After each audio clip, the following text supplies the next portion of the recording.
तो गाइस अभी मैं आपसे एक बहुत ही सिंपल सा सवाल पूछता हूँ कि ये जितने भी रिच या अल्ट्रा रिच लोग हैं वो अपने पैसे को आखिर कैसे इन्वेस्ट करते हैं। तो आप शायद ये कहेंगे कि भाई रिच लोगों के इन्वेस्ट करने का तरीका नॉर्मल लोगों से बिल्कुल अलग होता है। अब ये जवाब भी काफी हद तक जायज है क्योंकि अमीर लोग पहले कुछ रूल्स और प्रिंसिपल्स को ध्यान में रखते हैं, उसके बाद ही इन्वेस्टिंग करते हैं और उनके यही प्रिंसिपल्स उनके इन्वेस्टमेंट के रिस्क को कम करके उनके रिसोर्सेज को मैक्सिमाइज करता है और इसीलिए उनको काफी अच्छे रिटर्न्स मिलते हैं जो उनकी हेल्प करते हैं और ज्यादा रिच बनते रहने में। वैसे फाइनेंशियली फ्री आप किसी से भी पूछो हर कोई होना चाहता है और लोग इस चीज को भी कहीं ना कहीं समझने लगे हैं कि फाइनेंशियली फ्री होने के लिए इन्वेस्टमेंट कितनी इंपॉर्टेंट है। इसलिए आज भी कई लोग इन्वेस्टिंग के लिए कई अलग अलग तरीके तलाश करते रहते हैं और खास करके वो उन तरीकों के बारे में जानने की कोशिश करते हैं जो इन्वेस्टिंग के लिए अमीर लोग अपनाते हैं ताकि वो भी उनकी तरह एक दिन अमीर बन सकें और अपनी पसंद की लाइफ जी सकें। मोटिवेशनल स्पीकर और ऑथर टोनी रॉबिन्स ने एक बार 50 इन्वेस्टर्स का इंटरव्यू लिया और वो इन्वेस्टर्स कोई छोटे मोटे इन्वेस्टर्स नहीं बल्कि वर्ल्ड के टॉप इन्वेस्टर्स थे। उन लोगों से भी टोनी रॉबिन्स ने यही जानने की कोशिश करी कि आखिर ये लोग अपनी इन्वेस्टमेंट के लिए कौन कौन से तरीके अपनाते हैं। अब क्योंकि उन्होंने हर एक का इंटरव्यू एकदम डीपली लिया तो उनको 50 इन्वेस्टर्स का इंटरव्यू लेने में बहुत ज्यादा टाइम लग गया और जो बातें उन इन्वेस्टर्स से उनको काम की लगी उन सभी बातों को वो अपनी डायरी में नोट करते चले गए, जिसे आगे चलकर उन्होंने अपनी बुक में मेंशन किया जिसका नाम था how to win the game of money. और गाइज आज की ये वीडियो इसी बुक पर होने वाली है जिसमें मैं आपको इसी बुक में से कुछ ऐसे प्रिंसिपल शेयर करूंगा जो ना सिर्फ आपके इन्वेस्टिंग करने में बल्कि आपके फाइनेंशियली फ्री होने में भी आपकी बहुत हेल्प करेंगे। तो ये वीडियो आपको एक कंप्लीट रोड मैप देने वाली है, इसलिए इस वीडियो की एक एक बात को ध्यान से समझिएगा। So let's begin.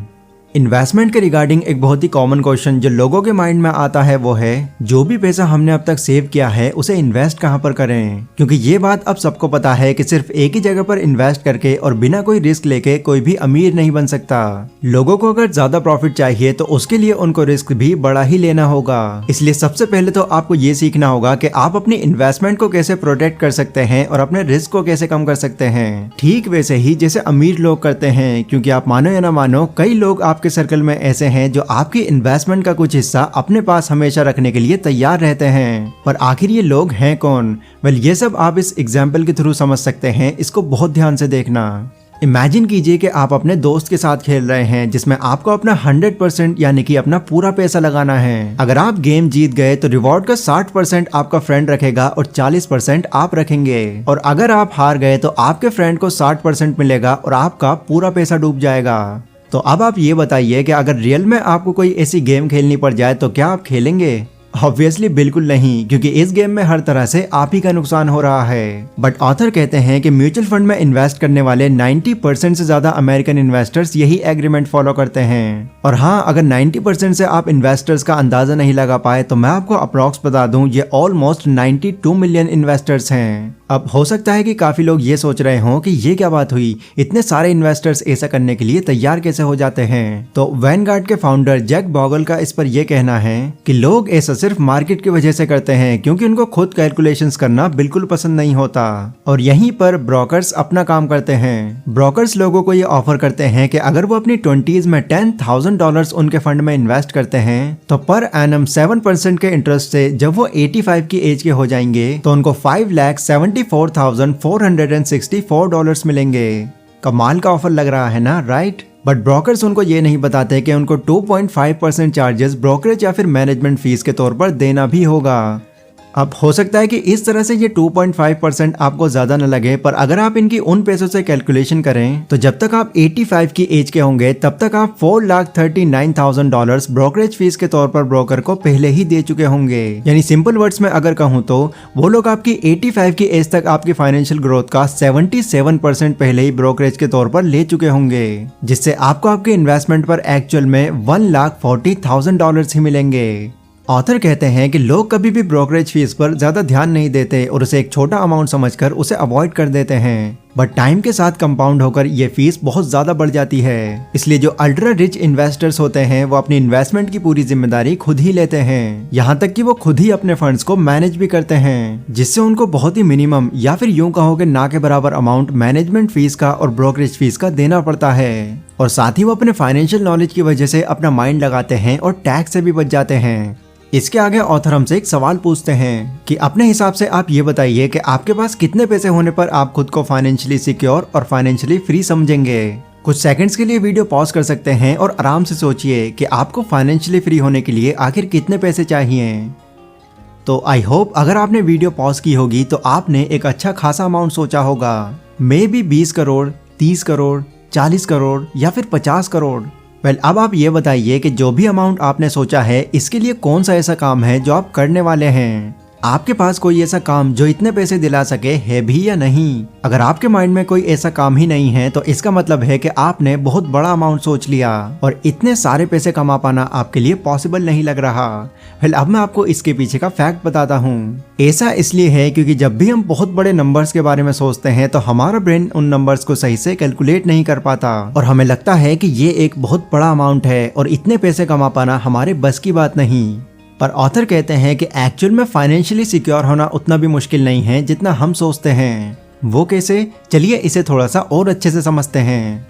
सबसे पहले तो आपको ये सही से पता करना है कि आपको फाइनेंशियली सिक्योर होने के लिए आखिर कितने पैसे चाहिए, जिसके लिए आपको पहले ये देखना होगा कि आपके लिविंग एक्सपेंसेस कितने हैं। मतलब अपने घर का motor garage, rent, bill, groceries, transportation या इंश्योरेंस को पे करने के लिए आपको कितने पैसे चाहिए होते हैं। ये सब अमाउंट आप कैलकुलेट कीजिए कि साल भर का टोटल मिलाकर कितना बैठ जाता है। यूएस के अंदर एक एवरेज पर्सन का ऑथर बताते हैं कि सालाना खर्च लगभग $34,668 का होता है। ऑथर कहते हैं कि अपनी फाइनेंशियल सिक्योरिटी का एग्जैक्ट नंबर निकालने के लिए आपको अपने सालाना खर्चे को 20 से मल्टीप्लाई करना होगा। मतलब यूएस के हिसाब से अगर एक इंसान को फाइनेंशियली फ्री होने के लिए $34,668 की जरूरत होती है तो इसको 20 से मल्टीप्लाई करने पर यह बन जाएगा $6,93,360। तो इस हिसाब से यूएस के एक एवरेज सिटीजन को फाइनेंशियली फ्री होने के लिए $6,93,360 चाहिए होंगे।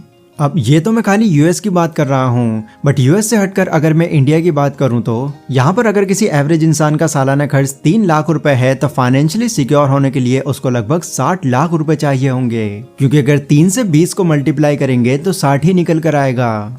अब इन पैसों से फाइनेंशियल सिक्योरिटी पाने के लिए आपके पास 2 फेज आते हैं। पहला है एक्यूमुलेशन फेज, जहां आप अपने उतने पैसे को सेव करके उसे इन्वेस्ट करना शुरू करते हो, और दूसरा है डिक्यूमुलेशन फेज, जहां अब आप बिना कोई काम किए पैसे बनाते हो और उस पैसे से एंजॉय करते हो। सिंपल वर्ड्स में अगर कहूँ तो एक्यूमुलेशन फेज वो फेज है जहां पहले तो आप अपनी सेविंग्स को थोड़े बहुत रिस्क के साथ अच्छी रिटर्न्स पाने के लिए उसको इन्वेस्ट करते हो। फिर जब आपके पास अच्छी खासी रिटर्न्स आने लग जाती हैं, फिर आप डिक्यूमुलेशन फेज में आकर उन रिटर्न्स को एंजॉय करते हो, क्योंकि 60 लाख के इन्वेस्टिंग पर 3 लाख का प्रॉफिट तो सालाना निकल ही जाता है। बट सबसे पहले तो आप बस यही देखिए कि जो अमाउंट आपने अपने माइंड में शुरू में सोचा था वो आपके फाइनेंशियल सिक्योरिटी अमाउंट से मैच करता भी है या नहीं, क्योंकि जब आप अपने फाइनेंशियल सिक्योरिटी अमाउंट को कैलकुलेट करेंगे तब आप खुद शॉक्ड हो जाएंगे। शॉक्ड हो जाएंगे ये देखकर कि आपने पहले क्या सोच रखा था बट एक्चुअल में आप फाइनेंशियल सिक्योरिटी के कितना पास हो। अब ये तो हो गई फाइनेंशियल सिक्योरिटी की बात, बट आप सेम मेथड का यूज करके फाइनेंशियली फ्री होने के एग्जैक्ट अमाउंट को भी कैलकुलेट कर सकते हैं। ऑथर कहते हैं कि जो लोग अल्ट्रा रिच होते हैं या जो लोग रिच बनने के रास्ते में होते हैं, उन्हें ये चीज अच्छे से पता होती है कि उन्हें फाइनेंशियली फ्री होने के लिए कितने पैसे चाहिए, और यही उनकी सबसे ज्यादा हेल्प करता है सही डायरेक्शन लेने और सही इन्वेस्टमेंट चूज करने में।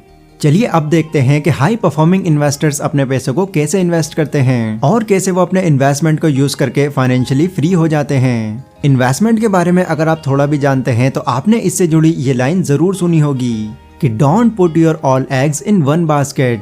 यानी इन्वेस्टिंग के टर्म में इसका मतलब है कि अपने सारे पैसों को एक जगह पर नहीं लगाना चाहिए। पर क्या आपने कभी ये सोचा है कि आखिर ऐसा क्यों कहा जाता है? मतलब डाइवर्सिफिकेशन इतना इम्पोर्टेंट क्यों माना जाता है? ये सवाल कई लोगों के माइंड में आता है। तो इसके जवाब में $23 बिलियन का पोर्टफोलियो रखने वाले डेविड स्वंसन कहते हैं कि इन्वेस्टमेंट करने में डाइवर्सिफिकेशन बहुत ही ज्यादा जरूरी है, क्योंकि ये आपको तब भी बचा सकती है जब बाकी लोग किसी दूसरी कंपनी से नुकसान उठा रहे हों।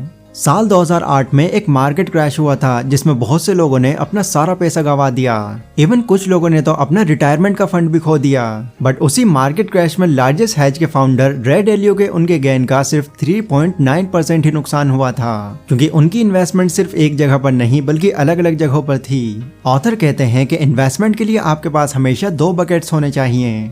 पहला बकेट आपका सिक्योर बकेट होगा और दूसरा बकेट आपका रिस्क ग्रोथ बकेट होगा। सिक्योर बकेट के थ्रू इन्वेस्टमेंट करने पर आपको बहुत ज्यादा रिटर्न्स तो नहीं मिलेंगे, पर उसमें आपको रिस्क भी कम होगा, जिससे जाहिर सी बात है मार्केट क्रैश होने पर आपके ज्यादा पैसे नहीं डूबेंगे। और इस तरह की इन्वेस्टिंग करने के लिए आप अपने पैसों को एफडी, बॉन्ड्स और गवर्नमेंट सिक्योरिटीज में डाल सकते हैं। बट इसमें आपको ब्रोकरेज फीस जैसी चीजों का झमेला कहीं ना कहीं से पड़ ही जाता है, जो कि आपको देनी ही पड़ती है, इसलिए उस पर जरूर ध्यान दें। रिस्क ग्रोथ बकेट के थ्रू इन्वेस्टमेंट करने पर आपका रिस्क तो ज्यादा होता है, लेकिन उस पर रिटर्न्स भी ज्यादा मिलते हैं। हाई रिस्क पर हाई रिटर्न्स पाने के लिए आप अपना पैसा इक्विटी फंड्स में लगा सकते हैं, या जिस कंपनी का आपको अपने हिसाब से अच्छा फ्यूचर लग रहा हो आप उसमें इन्वेस्ट कर सकते हैं। और याद रहे कि ये काम आप किसी ब्रोकर के थ्रू नहीं करवा रहे हैं, इसलिए इसकी जिम्मेदारी आपकी खुद की है। फिर यहाँ से आपका जो भी प्रॉफिट बने उसे सेव करके रियल एस्टेट में जरूर डालें, क्योंकि रियल एस्टेट एक ऐसी जगह है जहाँ पर आपको बार बार रिसर्च करने की कोई जरूरत नहीं। टोनी रॉबिन्स कहते हैं कि इन्वेस्टमेंट के मामले में जो सबसे बड़ी गलती लोग करते हैं वो अपने सारे पैसे सिर्फ रिस्क ग्रोथ के बकेट में डाल देते हैं, जिससे जब फाइनेंशियल क्रैश या मार्केट ड्रॉप होता है तो वो सारे पैसे खो देते हैं। इसलिए आपके लिए सलाह यही है कि आपको अपने पैसे दोनों बकेट्स में लगाने चाहिए, ताकि जब भी अगर किसी तरह का फाइनेंशियल क्रैश आए तो आपके पूरे पैसे ना डूबे। बट आपको अपने सेविंग्स का कितना परसेंट सिक्योर बकेट में और कितना परसेंट रिस्क बकेट में डालना है अगर ये नहीं पता, तो आप इन रिस्क फैक्टर्स को ध्यान में रखकर अपनी इन्वेस्टमेंट कर सकते हैं। Number 1, your stage in life. अगर आप अपनी 20s में हैं तो आप 30s या 40s के लोगों के कंपैरिजन में ज्यादा रिस्क ले सकते हैं, क्योंकि इन केस अगर आपके पैसे डूब भी जाते हैं तो आपके पास इतना टाइम होगा कि आप अपने उस पैसे को रिकवर कर लें। Number 2, your liquid income. अगर आपकी सैलरी थोड़ी ज्यादा है और आपके इनकम एंड एक्सपेंसेस में अच्छा खासा गैप है, तो हाई रिस्क इन्वेस्टमेंट में पैसे लगाना आपके लिए एक अच्छा ऑप्शन हो सकता है, क्योंकि ऐसा करने से आपकी इन्वेस्टमेंट पर आपको अच्छे रिटर्न्स मिलेंगे। और अगर आपका लॉस होता है तब भी आपकी सैलरी से आपका लॉस मेकअप हो जाएगा। Number 3, your risk taking ability. अब कुछ लोग तो ऐसे होते हैं जो 30s के बाद भी रिस्क लेने के लिए हर वक्त तैयार रहते हैं, बट कुछ लोग ऐसे भी होते हैं जो रिस्क लेने से 20s में भी डरते हैं। इसलिए आप अपने रिस्क लेने की एबिलिटी को ध्यान में रखकर ये डिसाइड कर सकते हैं कि आपको अपने पैसे को किस में इन्वेस्ट करना चाहिए।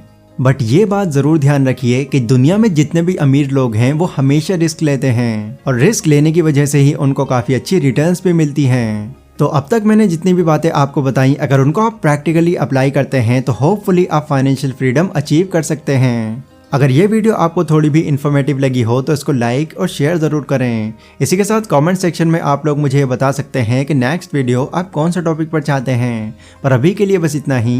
Stay safe, stay healthy, take care.